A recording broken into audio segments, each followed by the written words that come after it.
Hai Sobat Santuy, ini dia kelanjutan dari episode sebelumnya. Perang Paregreg memang sudah selesai, Bahare Wirabumi kalah, Wikramawardhana jadi pemenang.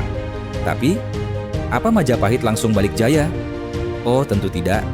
Nyatanya, Perang Paregreg meninggalkan luka besar, bukan cuma di istana, tapi juga di hati rakyat kecil.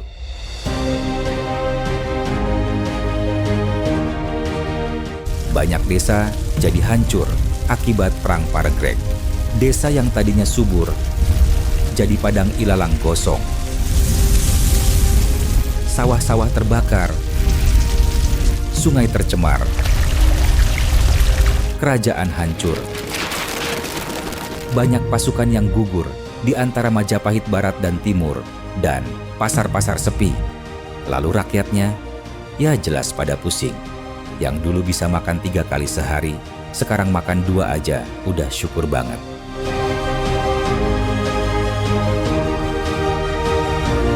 Ekonomi Majapahit pun goyah. Jalur perdagangan yang dulu ramai mulai lesu karena keamanan tidak terjamin. Pedagang asing yang biasanya antusias mampir ke pelabuhan jadi ragu. Mereka mikir, ngapain dagang di sini kalau sewaktu-waktu bisa kebakar perang lagi?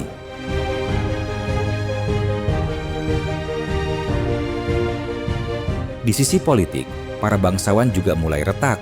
Ada yang dulu dukung Bre Wirabumi, ada yang setia ke Wikramawardhana.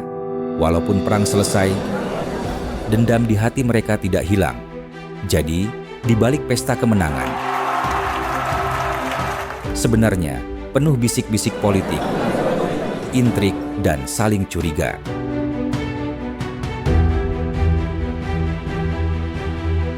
Sementara itu, Wikramawardhana memang berkuasa, tapi legitimasinya tetap dipertanyakan. Ada sebagian bangsawan yang masih menganggap tahta seharusnya jatuh ke keturunan langsung Hayam Wuruk.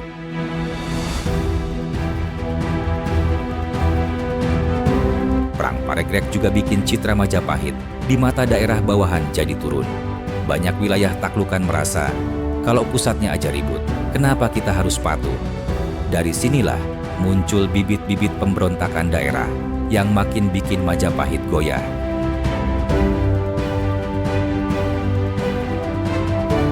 Singkatnya, Majapahit tetap berdiri, tapi tidak lagi sekuat dulu.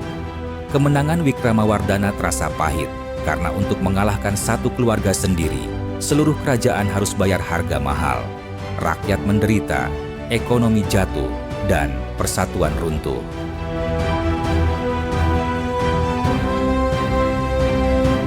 Setelah Wikramawardhana wafat, tahtanya jatuh ke tangan putrinya, Ratu Suhita, sekitar tahun 1429 Masehi.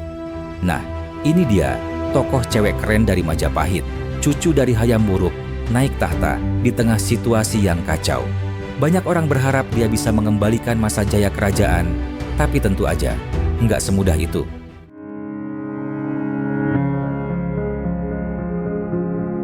Saat Suhita naik tahta, Majapahit masih sibuk memulihkan diri dari luka perang. Ekonomi belum pulih, hubungan antar bangsawan retak, dan rakyat masih susah. Ratu Suhita mewarisi kerajaan besar, tapi rapuh dari dalam. Meski begitu, Ratu Suhita dikenal bijaksana dan tegas.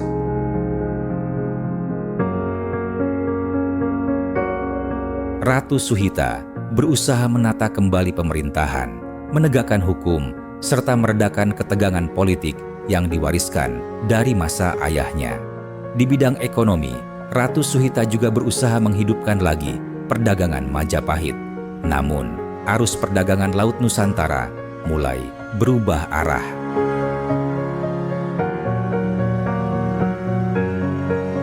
Pelabuhan seperti Gresik, Tuban, dan Surabaya makin ramai berdagang dengan pedagang Islam dari luar negeri. Sementara di luar Jawa, wilayah seperti Bali, Palembang, dan Kalimantan mulai menunjukkan tanda-tanda berdiri lebih mandiri.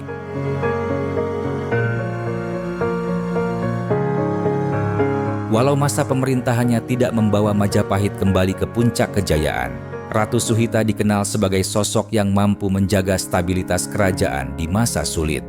Ratu Suhita adalah simbol kekuatan terakhir Majapahit yang berjuang mempertahankan sisa kejayaannya.